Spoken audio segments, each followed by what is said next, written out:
కొంచెం మధ్యకాలంలో కొంచెం రూమర్స్ ఉండే అవి ఉండే కాబట్టి నేను ఫ్రైడే నాడు వెళ్ళి డీసీపీ గారికి కూడా ఓరల్గా కంప్లైంట్ ఇచ్చాను. కొంచెం మారేడుపల్లి పరిస్థితుల్లో కాన్స్టిట్యున్సీలా కొంచెం భయానక వాతావరణం ఉంది. కొంతమంది అవి ఇవన్నీ పుకార్లు చేస్తున్నారు.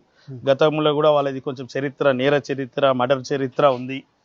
మళ్ళీ ఇలాంటిదే చేస్తా అని చెప్తుండ్రు. నాకు ఆలున్నారు, అండదండలు ఉంది, ప్రభుత్వం పెద్దలు ఉన్నారు, బలవంతు నాయకులు నాతో ఉన్నారు. ప్రభుత్వమే మీది కదా గణేష్ గారు, అంటే వాళ్ళు చెప్పడం, ఇక ఈ ఎమ్మెల్యే మీ పార్టీలోనే ఉన్నారా? వాళ్ళు చెప్పడము, నా పార్టీలోనే ఉండడము, వాళ్ళు ఎంత అని మనం మాట్లాడుకొని చెప్తే అవి ఇవి చెప్తే నిన్న జరిగిన ఇన్సిడెంట్స్ కూడా నాకు ఏమనిపించింది అంటే ఆల్రెడీ నేను ఫ్రైడేనే కంప్లైంట్ ఇచ్చిన.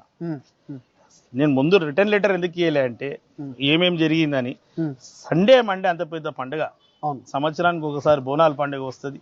ముందే కంప్లైంట్ ఇస్తే ప్రశాంతంగా ఈ పండుగలు జరగవు. నా కుటుంబ సభ్యులే, నా ప్రజలే, వాళ్ళందరూ ఆనందంగా పండుగ జరుపుకోవాలనేసి నేను కంప్లైంట్ ఇవ్వలే రిటర్న్ లెటర్గా. తర్వాత ఇస్తాను కూడా చెప్పడం జరిగింది. ఈ లోపల